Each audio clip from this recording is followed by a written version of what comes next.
Welcome to the Deficient Vegans podcast, episode 57. I'm the Muscle Deficient Vegan here with the Protein Deficient Vegan. You want to say hi? Hi. Hi, everybody. So this week, we're going to talk about why honey isn't vegan. Didn't we already do that? Yeah, you're not having deja vu. We did cover this 2 episodes ago as the secondary topic.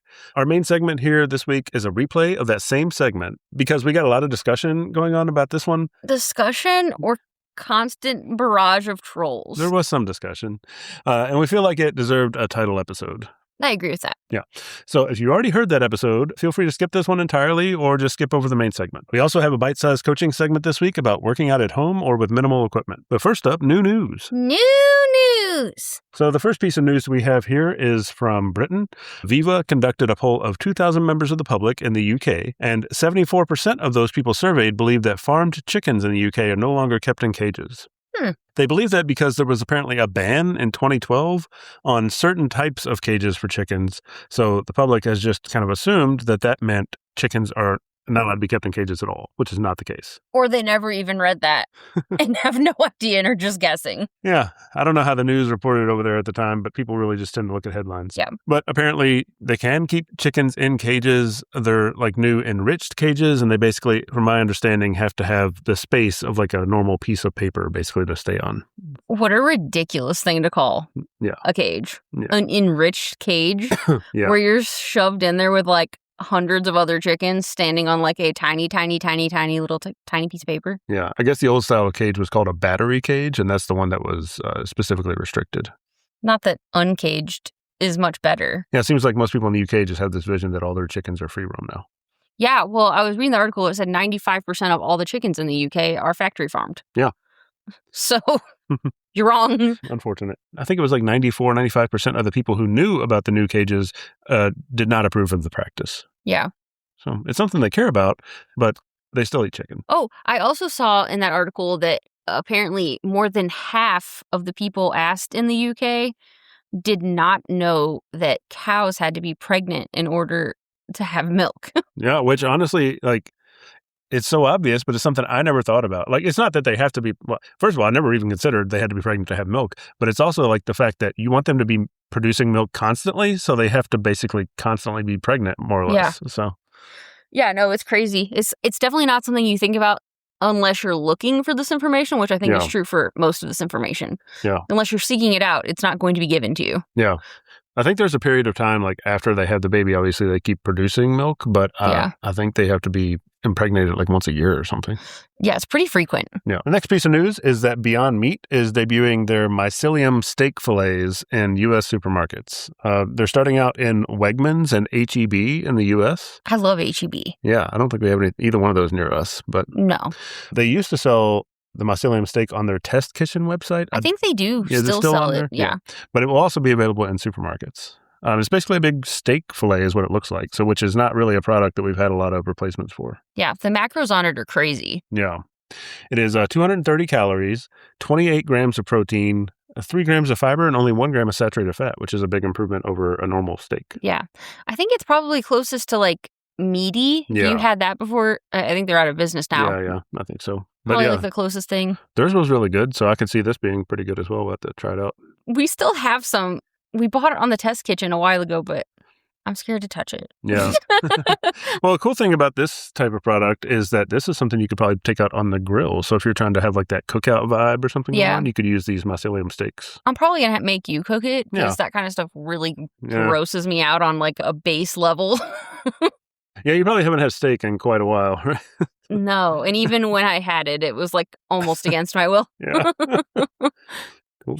So, I'd say it's like the grossest of the meat because it's like not at all processed. Yeah. So we'll have to try that one and let you guys know how it is. Or if you try it, let us know how it is. You're going to try it and let everyone know how it is. I need some seasoning tips, but I'll figure it out. All right. The last piece of news we have is that plant-based milk has apparently outpaced dairy milk's growth in the U.S. food service industry over the last year. The Good Food Institute released a new report, which we'll have linked in the show notes with the rest of these stories. And plant-based milks grew at like a 14% rate or something like that. And I think dairy milk was like 12%. But that resulted in plant-based milk's total market share increasing by 1%, which is pretty good. That is good. There were a couple of other categories like plant-based creamers and eggs that were increasing. Some of the others were decreasing, like cheese is down like 15%. Plant-based meats are down like 13%.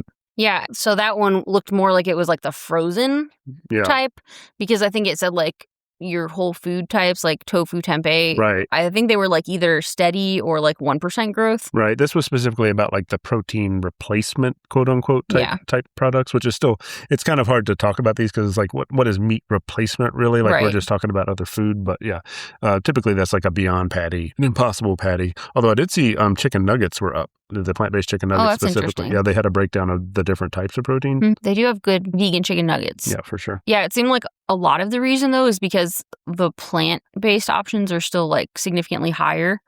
So that's where, like, the tofu and the tempeh aren't hit in that way because they're actually cheaper than meat. Yeah, and another part of the study they looked at was about price. And they said there is still a price gap, but the price gap is actually narrowing as well. So, yeah, the study, and there's like a slide deck with like a bunch of slides in it. It's really interesting to look at. It'd be hard to cover it all here, but I would definitely encourage you to check it out. Yeah, I do think that was why cheese specifically was down so much. It is like, you go in the grocery store, it's like significantly more expensive, and it's sitting right next to the dairy cheese. Yeah. If you're somebody who's not actually vegan and you're looking at that cheese right next to the cheese you always buy, it's pretty hard sell. Oh, so then they also covered basically like likelihood to buy these products at a restaurant. Okay. Like a non-vegan restaurant that would have vegan options. And so they surveyed 3,500 people. And so basically here are some of the reasons why they would buy a plant-based meat dish at a restaurant. Okay, got it. Okay. So 46% said it has to have flavors and ingredients that sound tasty. I don't know what that means. Yeah.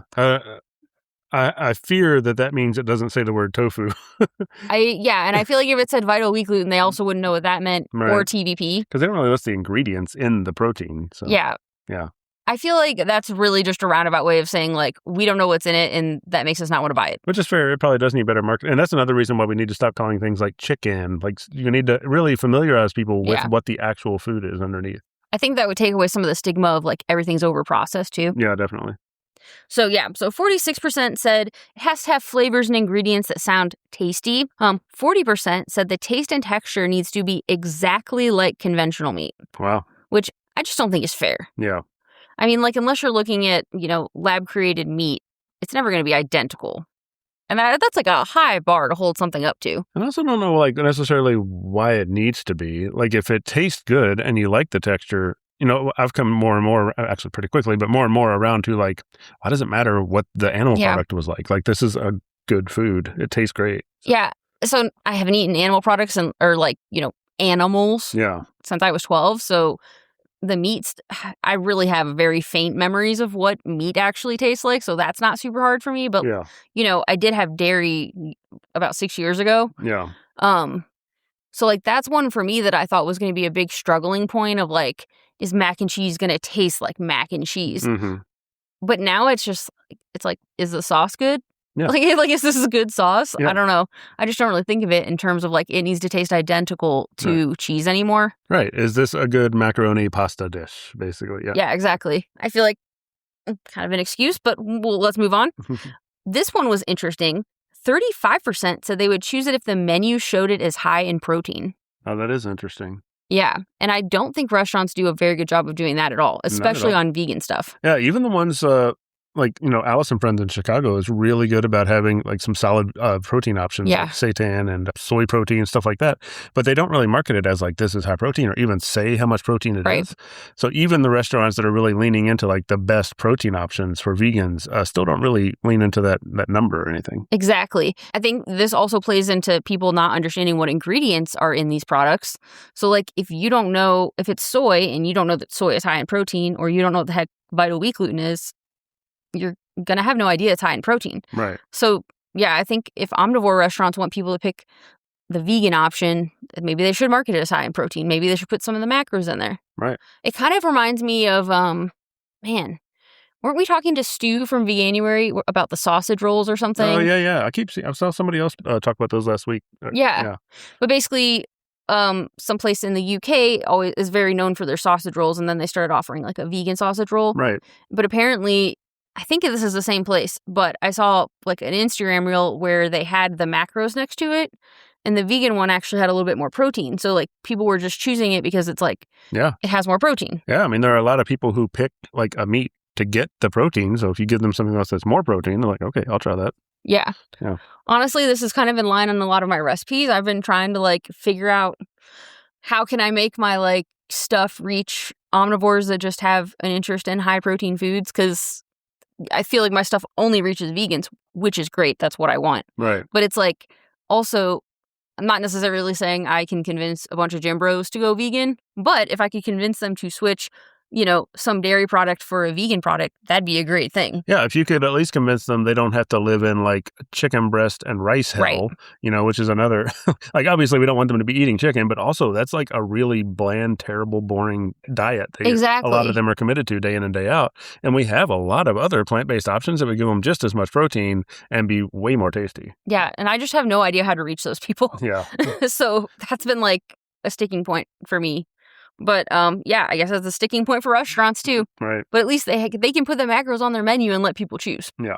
Okay, so then 31% said they would choose a plant-based dish if someone they knew already recommended it. Okay, that's interesting. Mm-hmm. 29. This is a pretty big number. 29% said if the menu shows that it's good for heart health, they would choose it. Wow, I find that really interesting because a lot of people choose things that they already know are bad for heart health. I know. I think it's just like being faced with it while you're making that decision. Yeah. It's like having it written and you're like, you know, oh, these 3 dishes are good for my heart, but these other dishes don't say they're good for my heart. Are they bad for my heart? Oh my God, I can't choose something bad for my heart. You know, like when it's in black and white writing, maybe you're more likely to pick it. Yeah, if we're going to use marketing tricks, we should at least use them to make people healthier.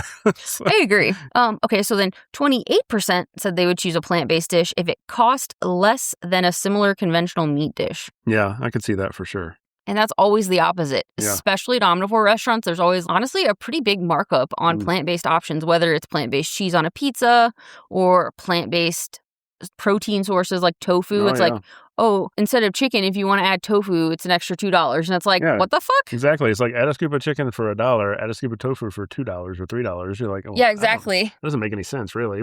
There's definitely a markup in plant-based products. Yeah. But apparently, if that wasn't there, or if it was cheaper, then they'd pick it. Yeah, that's not surprising. Okay, so then 26% said they would choose a plant-based option if the restaurant staff recommended it.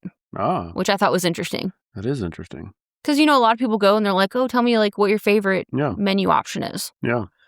And probably none of them are recommending tofu. Yeah, they probably recommend what is about to go bad. They probably do. Yeah, I don't know. I don't actually know. That was a joke. I don't want to offend any servers out there. 25% said they would choose it if it's a brand of plant-based meat that they recognize. Okay. So like that brand name, the name recognition of like, oh, it's Beyond or Impossible, that goes a long way with people. And I think that's a good reason to get those brands into like typically normal restaurants, quote unquote, kind of like Burger King, having an Impossible Whopper. I think that really helps normalize that kind of thing. So like you see Impossible next to a normal burger at Burger King, you see Impossible next to your burgers at the grocery store. So, I mean, I think that kind of thing really does help them over time. So if they do go to another restaurant, they're like, okay, yeah, Impossible, I'm familiar with that. It's not some weird thing I've never heard of or whatever. So, yeah. I do think it's funny though, because like, you know, that first group, it's like, it has to have ingredients that sound tasty. Yeah. And it's like, I feel like those things compete, right? Oh, for sure. Yeah. I'm not saying Impossible and Beyond aren't tasty, but like when you read the ingredient list, you're not like, ooh, yum. Right. You know, like pea protein isolate. Oh, that sounds great. Yeah. You know what I mean? Yeah, I agree. So 24% said they'd choose it if the menu showed that it was high in fiber. Which I think shows that, you know, fiber's becoming trendy. Yeah. And with a lot of our options, we could have it show heart healthy, high in protein, and high in fiber. Exactly. You think everybody would pick it, right? I know. And that gets us into another one, which is that 21% said they'd choose it if the menu showed it as environmentally friendly. Because, you know, all the plant-based options are always going to be more environmentally friendly. Yeah. And I think I saw this in a different social media post. Some restaurant was doing it where they were showing like, I think the carbon footprint of various products on the menu. And like people were actually choosing the vegan option because the carbon footprint is less. Different people care about different things. Let's hit them from all angles, you know? My thing is like, okay, if you're someone who cares about the environmental stuff, wouldn't you already know that plant-based products are just like better for the environment in general? If you really cared, wouldn't you have already looked that up? Well, you would think, but then we watch like these documentaries that are about the environment, and they don't even want to talk about, That's true. animal agriculture. So I just think it's odd. yeah. I mean, it's interesting to me how the vegan options kind of hit all the marks for like fiber, protein, heart health, environmentally friendly, blah, blah, blah. So, every time you address it from a different angle or a different perspective, it gets harder to make the argument about it because it has so many good marks for it. Yeah, it's got everything going for it. Yeah. And then the last one is that 20% of people said if it was featured prominently on the menu or as a special or limited time option, they would buy it. I believe that. Like the vegan options are very rarely like a signature dish. Yeah, they usually don't even have them on the main menu. Right. There's like a separate vegan menu like on the back, or you have to like ask for it specifically. Yeah. I really so we go to this place in Northwest Indiana called Tiger Lily in Chesterton, Indiana. And so they have, it's a vegan and a traditional restaurant, but it's like half the menu is traditional, so like has meat products and stuff. Yeah. But half of the menu's fully vegan. Yeah. And they split it like evenly. Right. You know what I mean? Yeah, like it's a full, like it's got a lot of vegan options. But what I like about it is that it doesn't have like a front or a back on the menu. It's like, it's just a large front. And so like half of it is traditional and half of it's vegan. So they're both getting like, in my mind, the same, like, I don't know, airtime or they both get the same space. They're sharing space. Like one isn't prioritized over another, which I think is really an interesting way to do it. Yeah. Plus they have like some prominent kind of signature items that are vegan only. Like the pub sandwich is one of their flagship items, but it's a vegan only option. And a lot of their sides are they just are vegan. Yeah. Yeah. Most of their sides. I think all their sides are vegan actually. And they potato salad, macaroni salad, all that stuff's just vegan by default. Right. And they have, like a little dessert situation up front, and they label everything as like either vegan or traditional, which I really like that they intentionally label stuff vegan or traditional instead of like othering the vegan, where it's like these aren't labeled because they aren't like vegan, right? Like vegan's the only one that gets a label. Yeah. But they're really good about like, this is vegan, this is traditional. Yeah. And I think making it so that one doesn't seem better than the other. Yeah. I think they do a great job. Oh, absolutely. Yeah. It's definitely the most like the one where you feel like they've taken the most care, other than a fully vegan restaurant, obviously. Yeah. Taking the most care to like present real, substantial, like thoughtful vegan items. Yeah. We actually asked the restaurant owner because we go there so often, and we were like, are you vegan? And apparently she isn't vegan, but I think she had 2 vegan sons or at least 1 vegan son. Yeah. And so that's caused her to like, want to create things that they really love. Yeah. And the food is like super, super good. It's better than some of the vegan places we've had. Oh, it's fantastic. Yeah. It's like nothing ever misses. Yeah. Even the baked goods. I think if you're even in Chicago, you should go check out Tiger Lily, even though it's like, I don't know, probably over an hour drive, but you should do it. It's definitely on par with the places in Chicago. Oh, yeah. We've told them that before, too. Yeah. We almost pick it over Chicago options most of the time just because it's a closer drive for us. But yeah, really good place. But I just wanted to point out, like, they make sure to list vegan and non-vegan in the same way. They don't like make the vegan option seem like less than, and I really appreciate that. Yeah. It's kind of like deli vibes almost. Like you got pub sandwich, Cuban sandwich. I think they do a couple of little pizzas, some stuff like that. Yeah. They got a bunch of different like salads and stuff. Yeah. And then, surprisingly in the survey, only 5% said nothing could convince me to buy it. And I think that's a really exciting number. Yeah, no, that only 5% said that nothing you could do would convince me to buy the plant-based option. So we can reach the other 95%. That's good enough. And then once, you get all of them, the other 5% will eventually fold. So. Right. So yeah, we just need to use all the tactics. Yeah, cool. All right, let's get into our main segment and talk about why honey isn't vegan. And remember, if you've already listened to this, you can skip this and go into the bite-sized coaching. That's right. So honey seems to be one of the things that people really struggle to understand why vegans don't use it. There's also some debate in the vegan community on whether honey is or is not vegan. But I think the answer is fairly obvious because the bottom line is we don't exploit animals for our own gain. So it's not vegan. So I will say honey is one of the things I didn't really understand before I went vegan, because I just assumed there wasn't like any harm. What did you think? Yeah, I mean, honestly, even for a little while after I was vegan, we hadn't had honey yet, but I had to like understand like why we couldn't do honey, because I always thought like kind of some of the stuff we're going to talk about here. Like honey is just like a thing that exists. Yeah. So yeah. No, that's true for me. I think as soon as I went vegan, I was like, oh, we're not supposed to have honey, so I'm not going to eat honey. But I actually like never looked into the whys behind that. And then I think this is a question that's often asked to vegans. It's like, if bees are naturally making honey and then no bees have to die in the process of producing honey, then why isn't it vegan? Right. And it's really, I mean, this is really, I don't know if I'd say a gray area, but it's definitely contested because I've been to vegan restaurants that use honey.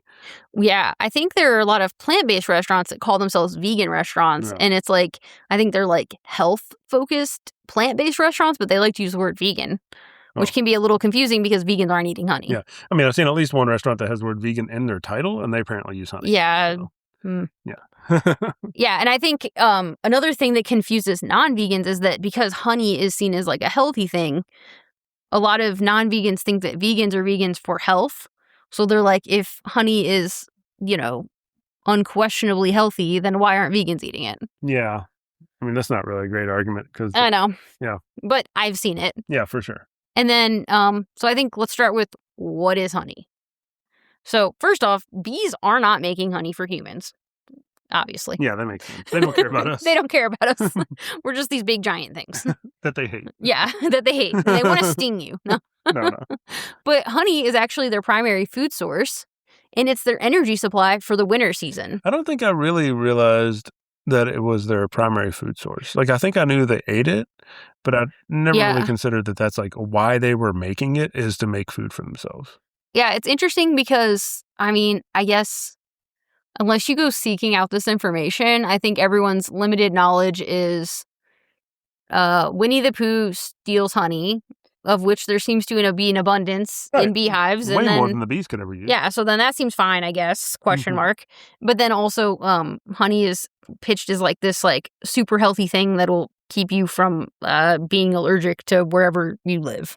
Something like that, right? Like, it hasn't been proven to be a thing. Never say never, I guess. Yeah. But they've done a lot of research on it. So far, it does not appear to be a thing. Yeah. So honey is actually for the bees. It helps them survive through the winter. And it's also incredibly important to just colony survival in general because there are certain bees within the colony that don't actually produce honey. Do you know how honey is made, and will you tell us? Well, I learned how honey is made. So worker bees collect the nectar from the flowers. Such little good guys. Yeah.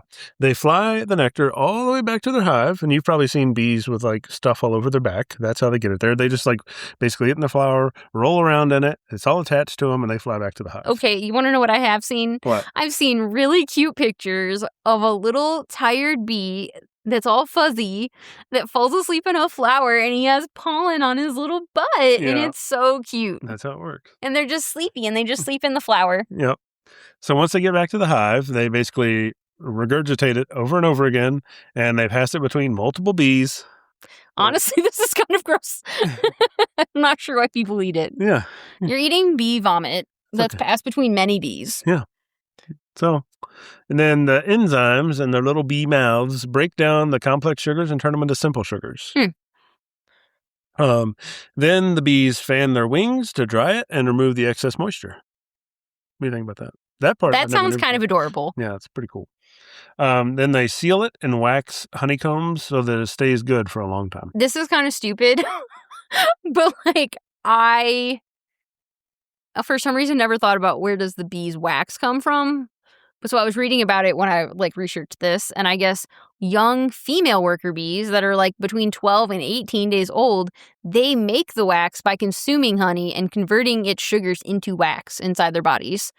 And then the liquid wax is secreted through their special abdominal glands, and then it hardens into tiny flakes. So they're basically like a little manufacturing plant in there. Yeah, and then they just mold it into hexagonal honeycomb cell. I think it's hexagonal. What are you saying it is? Hexagonal. No. Because hexagon. I think it's hexagonal. Okay. We're going to look that up. Let's look it up right now. Hold on, please. This is really important to me. Hexagonal. That's not what either of us were saying. We've lost the plot. What were we talking about? Anyway, I think we're all wrong. But that's also why we don't use beeswax. Right. Because they make it. They do make it. And it's for them. For them to put their honey in. They got to put their honey somewhere so it's all sealed and kept safe. This is really sad to me, but apparently a single bee can only produce 1 1/12 of a teaspoon in their entire lifetime. Of honey? Of honey. And they spend their whole little lives making it. And then bitches are out there eating whole spoonfuls of it in their tea. It took like 12 little bees' entire lives for your 1 teaspoon. And you're using more of that. You're not just using 1 teaspoon. You're using like a tablespoon. That's 36 little bees' entire lives. That's crazy, actually. Doesn't that make you sad? That kind of does make me sad. It makes me so sad. I mean, I might be close to my period, but I was almost crying reading this. I'm very upset about the bees. That's, wow, 36 bees for 3 teaspoons of honey. It's sad. That's nuts. Apparently, tens of thousands of little bees work together to produce a hive's honey stores. Yeah. Tens of thousands of little bees that are so tired all day they have to fall asleep in flowers. That's how tired they are. Teamwork makes the dream work. So now, why are the bees making that honey? So to survive the winter, droughts, things like poor flowering seasons, raising baby bees. Baby bees. Fueling the entire bee colony in general. Like, it's literally their main food supply, and then humans just come in and take it. It's evil. They take it so fast. Yeah. Okay, now, bees scare the shit out of me. But, like, I think reading about it made me like bees more. But they still scare me, but I'm never going to hurt them. Yeah. And I respect them. And I also think they're cute, but I just really don't want them to touch me because I don't know why. They just scare me. Yeah. But I saw this guy the other day on TikTok. He got stung by this bee. And apparently, okay, so you know how their stingers get stuck in your arm. If they get stuck in your arm and then they pull out and they don't get their stinger out, they die. They hemorrhage. I think that is only certain types of bees. Sure. Yeah. This was the bee this guy got stung by. Yeah. So instead of like trying to get rid of the bee, he let this little bee zoom around in like different directions for like 5 minutes straight to get his little stinger out so he didn't die. Oh my gosh. And he was just like, the little bee looked so embarrassed too. He was just like, man, I'm really sorry about this. Sometimes it just gets stuck places. But he was like doing circles to the left and then doing circles to the right. Because I guess they have like ridges on them and stuff. It's got a barb on it. Yeah. So he's like trying to work it out of this guy's arm. It was kind of cute. I don't know what I would do. I'd be really I've scared. I've seen you around bees. I get so freaked out around bees. I don't know if he'd get the chance. I don't know. Not by any malintention on your part. I think I just wave my arms kind of maniacally. Yeah. Good. That guy's a hero. He just let that little bee wiggle its butt out. Anyways, so that's that. So let's talk about how beekeepers are assholes. So it sounds bad enough that humans just steal the actual bee food they work so hard to make, but it does get a little worse from there. It gets so sad. So let's talk about what happens during commercial honey production. So beekeepers use smoke on the bees to keep them calm. I think everybody kind of knows that part. Yeah, but I don't think most people know why. Yeah. So it makes the bees believe that the hive may burn down, which causes them to like gorge themselves on honey because they think all their hard work is going up in flames. That is really, really sad. They basically think their house is on fire. Yeah. And they're trying to get as much as they can. Yeah. Before they escape. Right. And so they get so full on honey that they become less defensive. And beekeepers kind of intentionally manipulate the bees to have a stress response. That doesn't sound very vegan. No, I don't think that is very vegan. So when the bees are at their most vulnerable, the beekeepers come in and they take a lot of the honey out of the hive while they're all docile from eating honey. Because they thought their house was all burning on. Obviously, this stresses the bees out even more. They spend a lot of energy trying to replace the honey that was taken.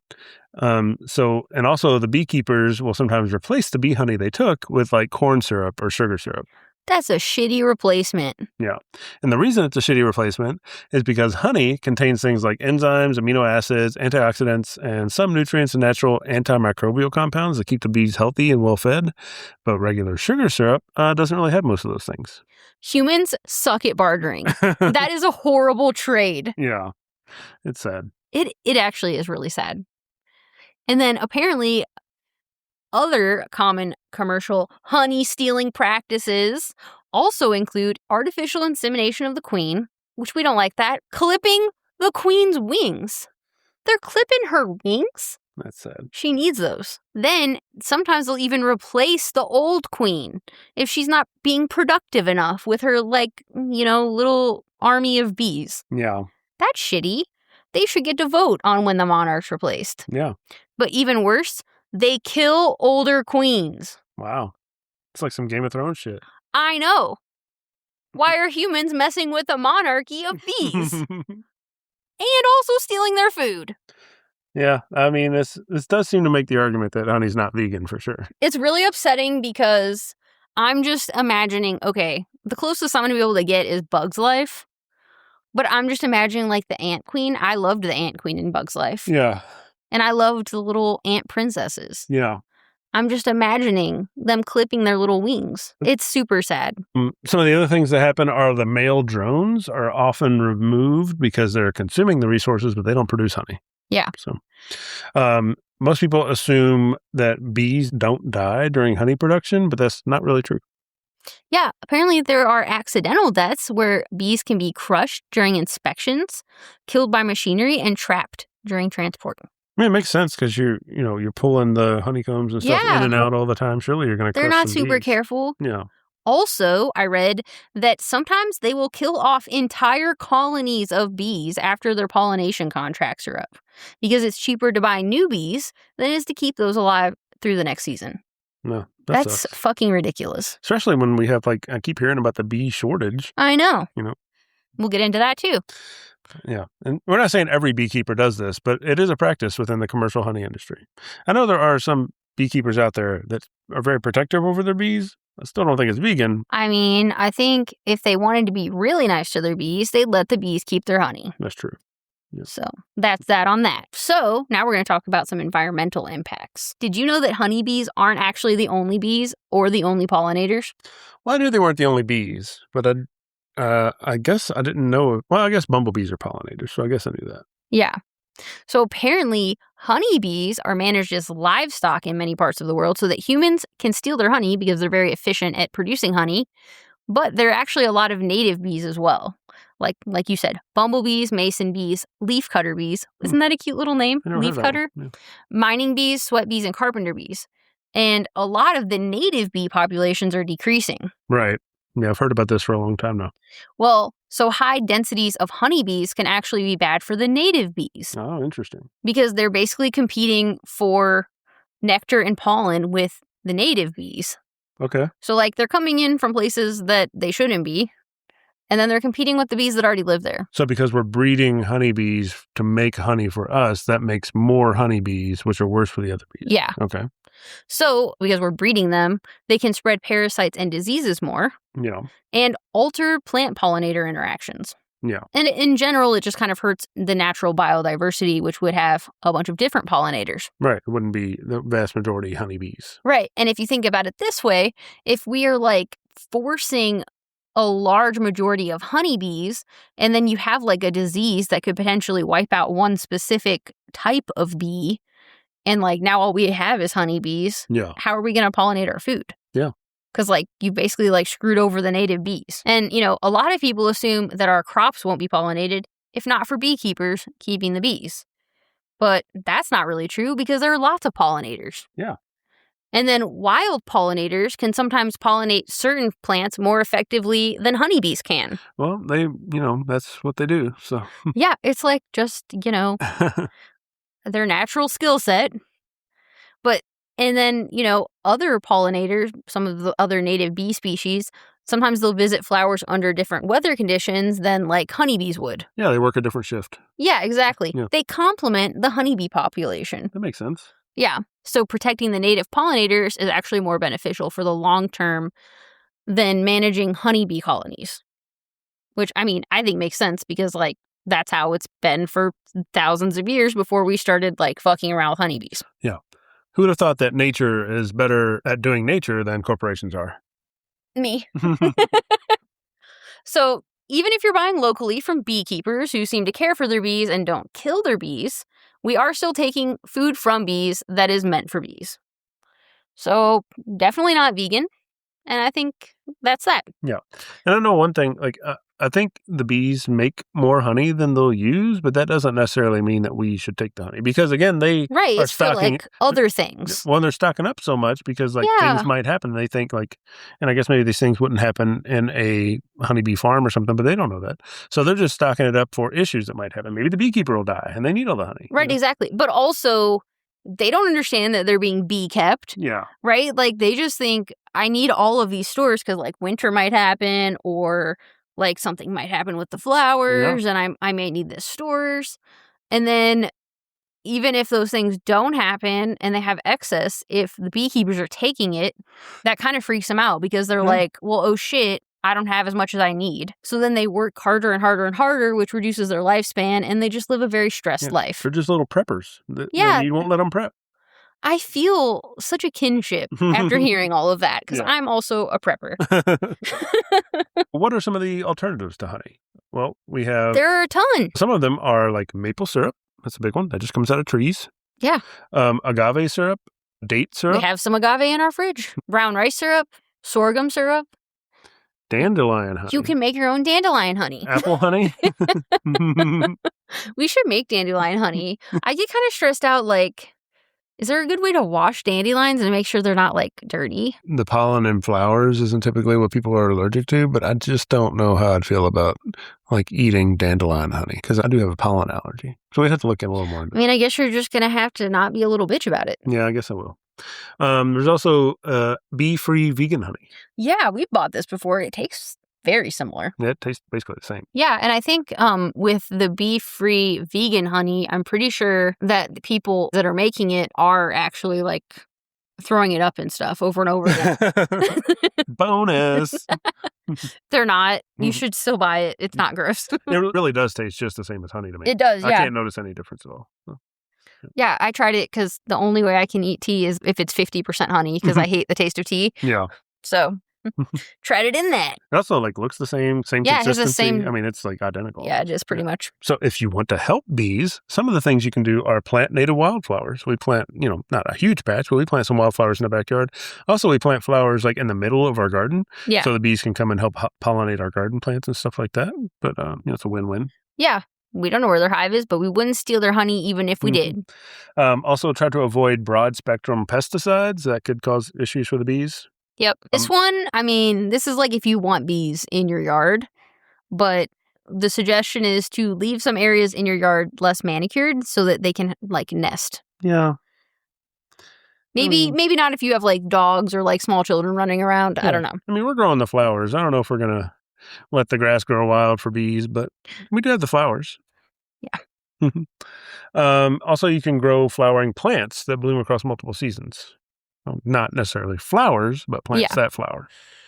Okay, so several episodes back, we added in, like, a kind of secondary main topic. We were doing another thing. Turns out the podcast runs pretty long when we do that. So we're going to go back to just one main topic and then have a small bite-sized coaching segment to talk a little bit about fitness in each episode. Yeah, and our plan going forward is to almost always keep the main topic vegan or vegan related, and then, still pull in your personal training knowledge into the bite-sized coaching. Yeah, sounds good. All right, so this week we're going to talk about working out with minimal equipment, or maybe just working out at home in general.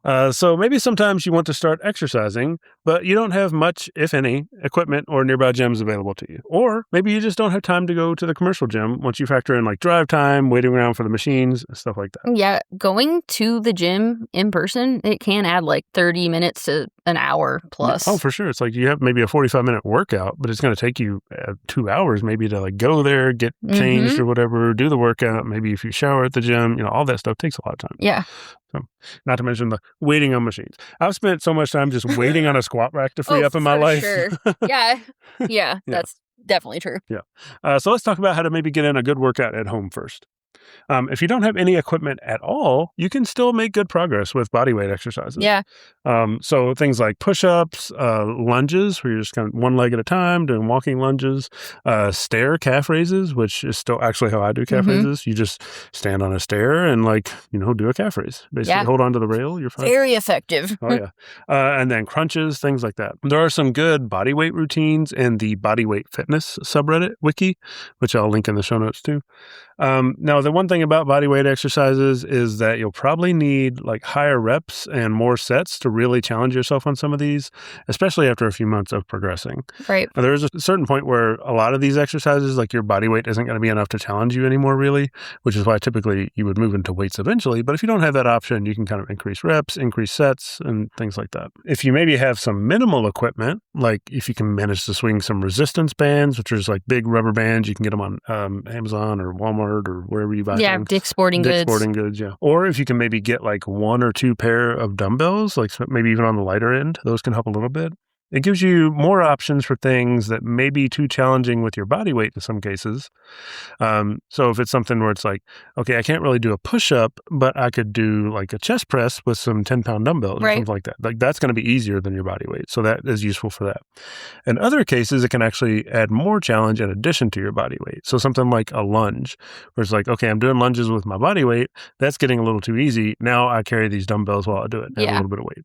So I can kind of go both directions there. Some affordable options for maybe getting some equipment are to like find used weights and used benches on Facebook Marketplace or like Goodwill or things like that. I would just make sure those are like totally safe and functional. They're not like rusted out or broken bolts or anything like that. Definitely before you pick them up over your head. Yeah, for sure. Or even carrying weight on a bench. Oh, for sure, yeah. Also, Planet Fitness is actually a really great deal for a gym. I think maybe now, it used to be $10 a month. I think maybe now it's like $15 a month. Yeah, it is pretty cheap. And they have them in a lot of places. Yeah, so you can go a lot of different places with one. There's in most places, like even out in like where I grew up in the sticks, there's a Planet Fitness in that town now. So they're pretty much everywhere. I hate that their hours went from 24 hours though to like their hours are pretty limited now, which kind of sucks. Yeah, that was like the big draw of them for a while is it used to be 24/7. Yeah. I think there's still some that are 24/7, but it's pretty limited. Yeah, most of them have gotten pretty short. But they're still about the same hours as most gyms. So. Yeah, that's true. Yeah. Oh, another good time to buy something would be like Black Friday. Yeah. Definitely. If you're planning out far enough, you can get a lot of really cheap gym equipment on Black Friday. Yeah, especially if you're trying to buy weight. Because buying weight online can get pretty pricey, but they'll do like free shipping and stuff a lot on Black Fridays, which is a big deal. But also if you're trying to buy weight, maybe check out Dick's or even like some gym supply stores near you because shipping weight is usually the most expensive part of buying weight. Yeah. So if you can like buy weight locally, you're probably going to save some money. Or if you could just like a lot of times with the Facebook Marketplace, a lot of people buy a bunch of gym equipment, never use it, and just want it out of their house, so they're willing to get rid of it really cheap. Same with like garage sales. Oh yeah. Like in the summer when there are garage sales, you might check some of those out. Yeah, for sure. In general, if you're doing these body weight routines or maybe some light equipment type routines, if you're getting more than about 25 reps in an exercise with the equipment that you have, that's probably when it's about time to try either a harder version of the exercise or obtain some equipment that will increase the challenge. Because if you're above somewhere around 25 to 30 reps, you're probably not, and that's like per set, you're probably not in the realm anymore where the weight or equipment you have is hard enough to really make good progress. Yeah. I will say, though, and you can correct me if I'm wrong because I'm not the personal trainer, but like if you're somebody who just wants to be healthy and strong and isn't trying to like get, a super strong look of a physique that, Yeah. You're not trying to grow big muscles. Yeah. If you're just trying to make sure you don't lose muscle, you're probably still fine. I'm going to throw out P90X. Oh, yeah. P90X is great. P90X is great. And a lot of that stuff is pretty minimal equipment. I think P90X just uses a couple dumbbells. Maybe do they use resistance bands at all? Or? They do. They usually have like modifications where you can either use a dumbbell or resistance bands. And you can buy P90X in one time and use it forever, basically, right? And you can almost always find P90X DVDs at like Goodwill. Exactly. Like P90X is so old, it's still on like physical media. So they do have now. It's probably on YouTube, honestly. Yeah, they have subscriptions and stuff now, but you can find basically free versions of it at this point. Yeah. And other like do the workout along with the screen. A lot of those things are pretty good. A lot of them lean more towards cardio, but P90X is actually pretty good on like some strength exercises and stuff. So that's a good. I know a lot of people really like their routines. So. Yeah, find some stuff like that if you don't know exactly what to do. And like I said, you can go find those routines on the Bodyweight Fitness Wiki, but even those you kind of have to like keep track of things on your own. Yeah. So if you're maybe like not that interested in kind of the tediousness of that, something just following along with something like P90X is a good plan. Yeah. Especially if you're mostly interested in like general fitness, you just want to like have good cardio, maybe trying to drop a little weight, something like that's fine. Yeah. And even if you're not interested in like full resistance training, you can find a lot of good exercise videos on YouTube, or you can buy old DVDs of exercise videos. Like, Yeah. I bought some like old kickboxing ones that were really popular in like the early 2000s. I like those. Yeah, there are a lot of really cheap ways to get in good cardio, like jump rope, kickboxing videos, even like shadow boxing, just running is probably the cheapest. Yeah. Lots of good ones. Okay, we appreciate everybody listening. We still have the book club going on in the Deficient Vegans Discord. We just started week 2 of the book club, reading the second section of Eating Animals. So you can join us down in the show notes on the Deficient Vegans Discord if you still want to get involved there. We have the different weeks split up into kind of different threads in our Discord server, so you can go back and like look at the previous conversations from the first week. You can answer the questions. You can even get back into the discussion there. No big deal. And there's 2 weeks left. That's right.